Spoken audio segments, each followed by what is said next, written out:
கிடா மாநில அரசாங்கம் மாநிலத்தில் உள்ள 18 தமிழ் பள்ளிகளுக்கு மொத்தம் 1 லட்சம் ரிங்கிட் மானியத்தை வழங்கி இருப்பதாக கிடா மாநில சீனர், இந்தியர், சயாமியர் மற்றும் அரசு சாரா இயக்கங்களின் ஆட்சிக்குழு உறுப்பினரும் கூலிம் சட்டமன்ற உறுப்பினருமான வாங் சியாசன் தெரிவித்தார்.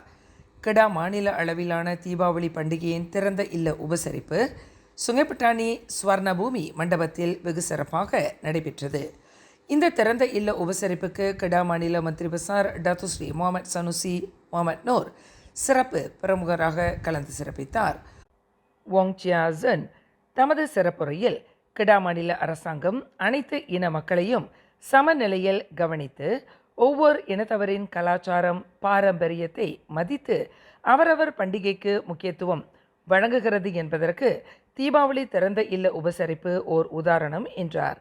இம்மாநிலத்தில் எல்லா இன மக்களும் அவர்களின் கலாச்சாரத்தை பின்பற்றியே வாழ்கின்றனர். அதனை எவரும் தடுக்கவில்லை என்று அவர் குறிப்பிட்டார். அந்த வகையில் கிடா மாநிலத்தில் உள்ள 18 தமிழ் பள்ளிகளின் சிறு மேம்பாட்டிற்காகவும் மாணவர்களின் கல்வி வளர்ச்சிக்காகவும் பள்ளிகளின் விண்ணப்பத்திற்கு ஏற்ப மானியம் வழங்கப்பட்டிருப்பதாக வாங் சியாசன் குறிப்பிட்டார். இந்நிகழ்வில் 5 ஆதரவற்ற சிறார்கள் இல்லங்களுக்கு தலா 1000 ரிங்கிட் நிதி உதவி வழங்கப்பட்டது. மேலும் செய்திகளை தெரிந்து கொள்ள கீழே இருக்கும் பெல் பட்டனை அழுத்துங்கள். உங்கள் மகிழ்ச்சியை வெளிப்படுத்த லைக் மற்றும் ஷேர் செய்யுங்கள். தொடர்ந்து திசைகளோடு இணைந்திருக்க